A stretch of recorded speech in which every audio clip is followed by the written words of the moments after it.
Picture this. A woman is driving a beat-up elf truck through the dusty roads of Bulacan, Philippines. She's not delivering luxury goods. She's delivering sacks of rice. That woman, right there behind the wheel, covered in road dust, she would go on to build 80% of one of the most expensive entertainment districts in all of Southeast Asia.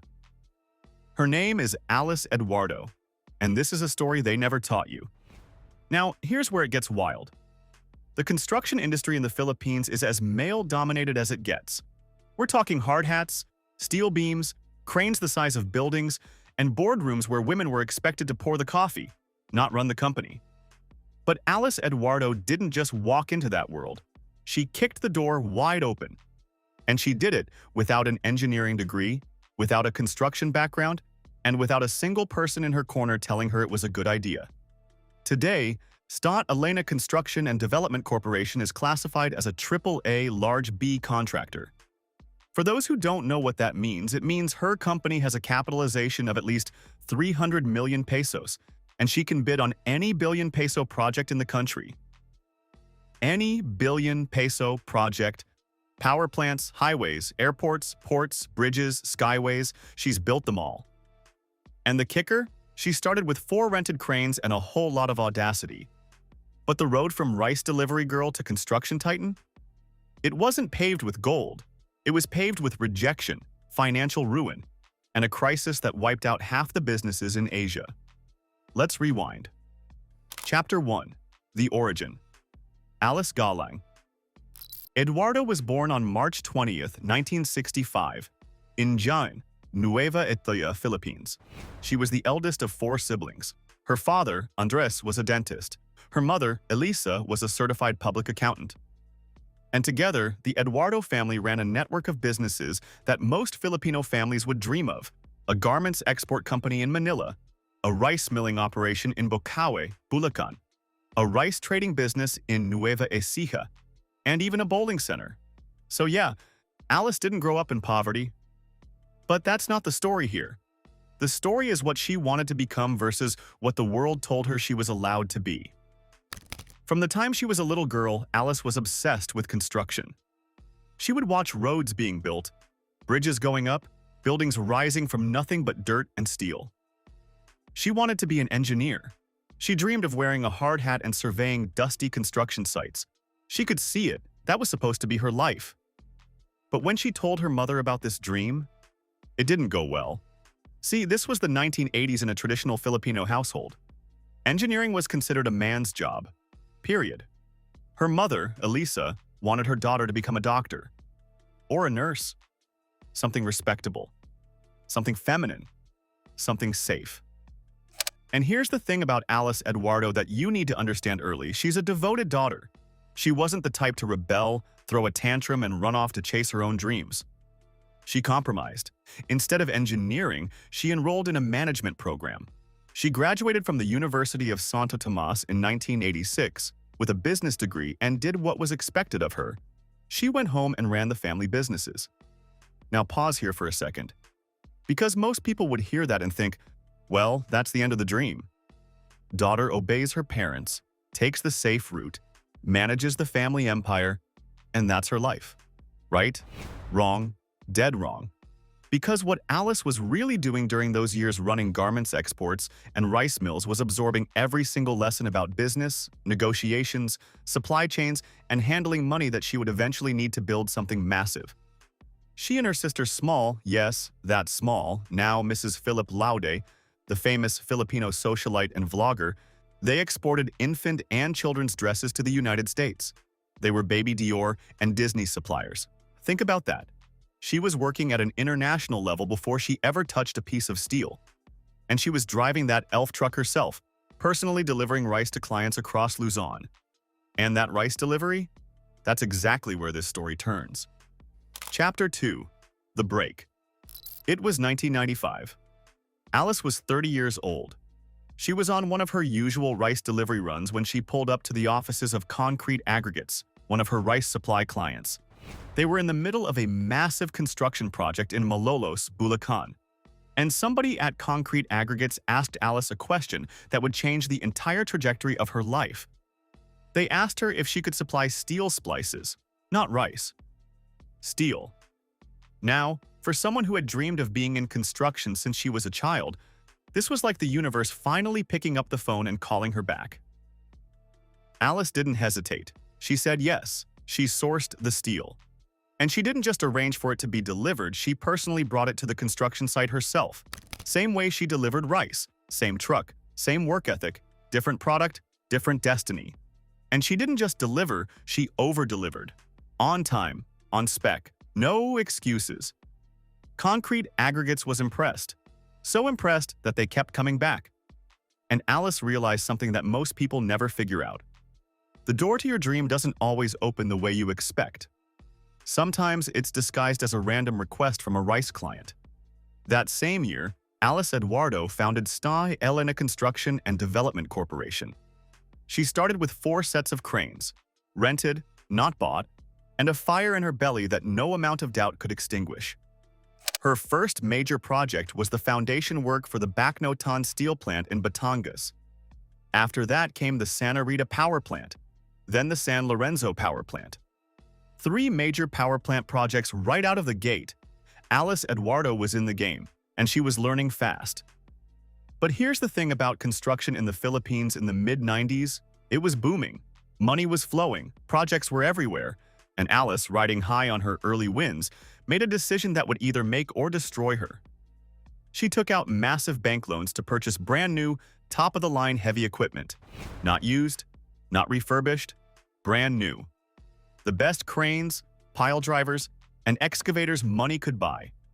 She was all in, and then the floor fell out. Chapter 3. The Crisis. In 1997, the Asian financial crisis hit. And it didn't just hit, it demolished. Economies across Asia collapsed like dominoes. The Philippine peso crashed. Construction projects evaporated overnight. The industry that Alice had just bet everything on suddenly went dead silent. Think about what that means. She had just taken out enormous loans to buy equipment, loans denominated in US dollars. When the peso collapsed, those loans ballooned in value. She owed more money than she had ever imagined, for equipment she couldn't use because there were no projects to use it on. Other construction companies looked at the situation and made what seemed like the rational choice. They sold their equipment, cut their losses, got whatever they could for it. The Middle East was booming at the time, so there was a market. Sell the cranes, pay down some debt, survive. Alice Eduardo said no. She looked at the same numbers everyone else did. She saw the same collapsing market. She felt the same crushing pressure of those dollar-denominated loans. And she decided to hold. She renegotiated those loans. She made personal sacrifices that she has never fully detailed publicly. She tightened everything. She scraped, she hustled, and she held on to every single piece of equipment. Why? Because Alice Eduardo understood something that most people only realize in hindsight. Crises don't last forever, but the decisions you make during them do. If she sold her equipment at a loss during the crisis, she would survive, but she would be starting from zero when things recovered. If she held, she would be one of the only contractors with the heavy-duty equipment needed when the construction boom returned. And that, right there, is the moment that separated Alice Eduardo from every other contractor in the Philippines. That decision, that bet, that steel-willed refusal to panic. Because when the economy recovered, something extraordinary happened. Chapter 4. The Henry Soy Moment. When the dust from the Asian financial crisis finally settled, the Philippine construction landscape looked like a ghost town. Most contractors had sold their equipment. Many had shut down entirely. The ones who survived were running lean, too lean to take on anything massive. And then Henry Sy made his move. For those who don't know, Henry Sy was the richest man in the Philippines, the founder of SM, the retail empire that includes malls, banks, and real estate development stretching across the entire archipelago. The man was a legend, and in the aftermath of a crisis that had crippled the country, while most business leaders were playing defense, Henry Sy decided to play offense. He announced plans to build the SM Mall of Asia on a massive reclamation project in Pasay City, one of the largest shopping malls in the entire world. Now, building a mall of that scale requires serious foundation work. We're talking about reclaimed land, land that was literally pulled from the sea. You can't just pour concrete on reclaimed soil and call it a day. You need pile-driving equipment, massive cranes, heavy-duty machinery that can hammer steel deep enough into unstable ground to support a structure that would hold millions of visitors every year. And here's the thing. Almost nobody had that equipment anymore. Almost nobody. Alice Eduardo did. Because she held. Because while everyone else panicked and sold, she white-knuckled her way through the worst financial crisis in a generation. She kept every crane, every pile driver, every excavator. And when Henry C. needed someone who could actually build the foundation for his mega mall, Sta Elena Construction was one of the very few companies in the country equipped to do it. Sta Elena won the project. Let that sink in. A woman who started with rented cranes and rice deliveries just landed the foundation contract for what would become one of the biggest malls on planet Earth. But Alice didn't just build the Mall of Asia's foundation. She built it ahead of schedule, without compromising quality. And that's when the real snowball started rolling. Because Henry Sy wasn't building just one mall, he was building a retail empire. After MOA, Alice and her team were contracted to build the foundations for SM Pampanga, SM Bacolod, SM Seaside City Mall in Cebu, SM City Cabanatuan, SM Olongapo City, SM City Tarlac. And then came the residential towers, sea residences, shell residences, shore residences, and the SM Bay Arena at the MOA complex. One project led to two led to 10 led to an empire. And the reason was simple. Alice had something that money can't buy and connections can't fake, a track record of actually delivering. On time. Under budget. Above standard. In an industry where delays and cost overruns were basically expected, Alice Eduardo and Sta Elena became known for the exact opposite. And word travels fast in the business world, especially when billions of pesos are on the line.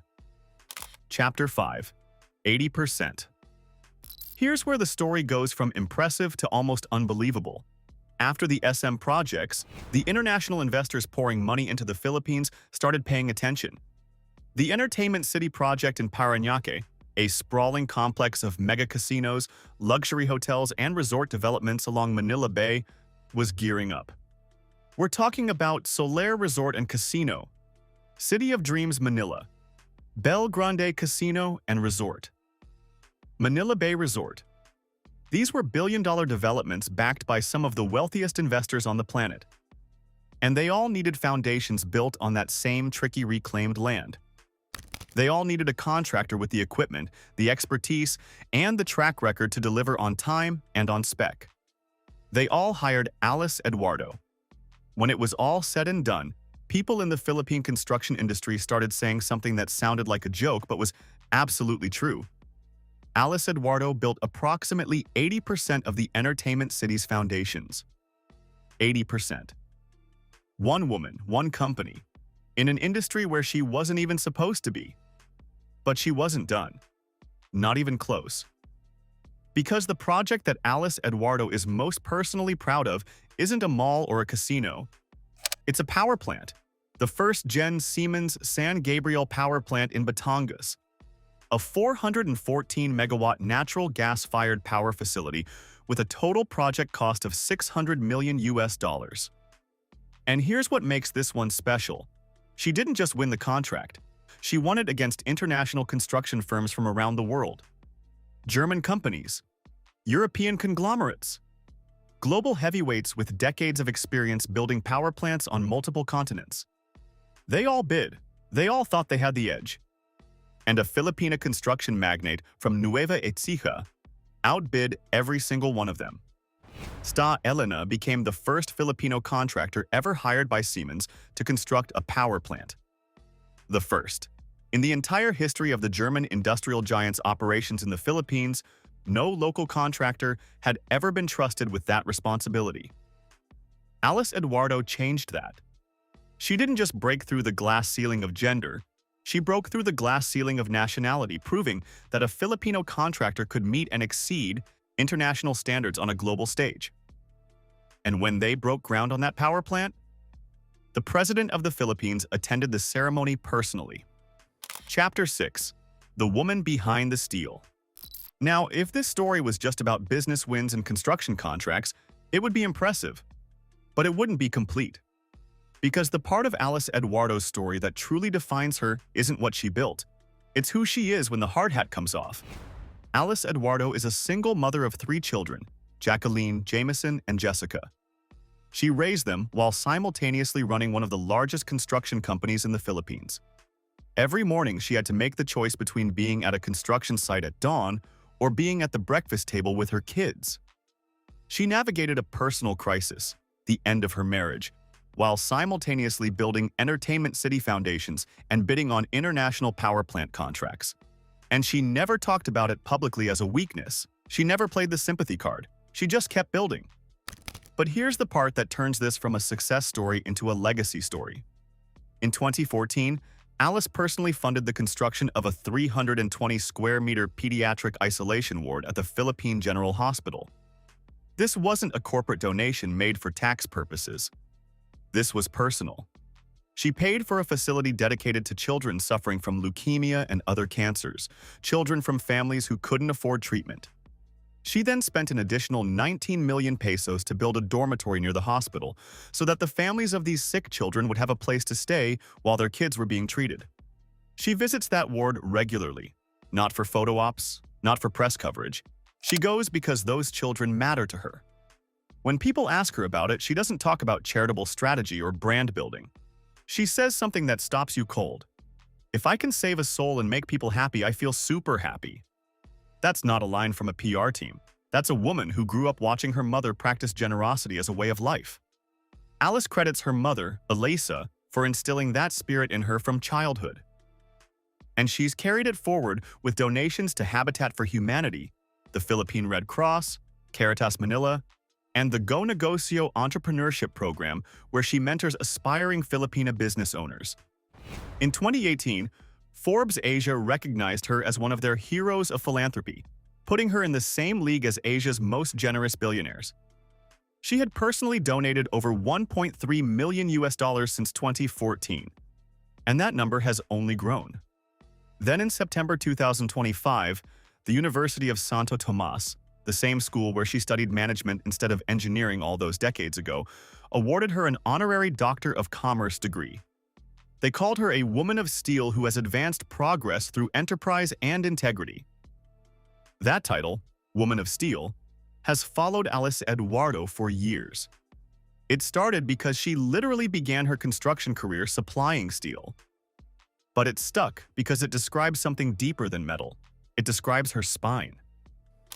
Chapter 7. The Lessons. So what do you take from a story like this? Because Alice Eduardo's journey isn't just a biography, it's a blueprint. First, timing isn't everything, preparation is. Alice didn't get lucky with the Mall of Asia contract. She got prepared. She held onto her equipment through a financial apocalypse because she understood that opportunity doesn't care about your feelings, it cares about your readiness. When the call came, she was the only one who could answer. Second, the door to your dream might be disguised. Alice wanted to be an engineer. She ended up delivering rice and exporting baby clothes. And the random request to supply steel to a construction site became the gateway to everything she had ever wanted. If she had been bitter about not getting to study engineering, if she had sleepwalked through those years in the family business, she would have missed it entirely. Instead, she paid attention. She learned. She stayed hungry. And when the opportunity came sideways, she recognized it and grabbed it. Third, and this one is for every woman watching this right now, you do not need permission to enter a room that wasn't designed for you. Alice Eduardo walked into the most male-dominated industry in the Philippines and didn't ask anyone to make space. She made space. She outperformed. She out-delivered. She outbid international firms, and she did it as a single mother with a management degree and a work ethic that could crack concrete. Nobody handed Alice Eduardo a construction empire. She poured the foundation herself. Today, Sta Elena Construction and Development Corporation operates from its headquarters in Makati City, with a growing portfolio that includes ports, airports, power plants, bridges, highways, and elevated expressways. Alice Eduardo's fingerprints are on the literal infrastructure of the Philippines. The roads you drive on, the malls you shop in, the power plants that keep the lights on in your home. And somewhere in the Philippines right now, there's a young woman who thinks the world she wants to enter wasn't built for her. That the industry she dreams of joining has no room for someone who looks like her, thinks like her, or came from where she came from. Alice Eduardo is living proof that rooms don't need to have space for you. You build new rooms. You pour new foundations. You drive the truck yourself if you have to. And when the crisis comes, because it always comes, you hold. You hold when everyone else is selling. You hold when the numbers say fold. You hold when the world says a woman can't do this. Because the woman of steel didn't get that name by bending. She got it by refusing to break. If this story inspired you, do me a favor, subscribe to her status, and turn on notifications so you never miss another story of a woman who rewrote the rules. And drop a comment below. What's the one industry you'd love to break into but the world keeps telling you it's not for you? Let's talk about it. I'll see you in the next one.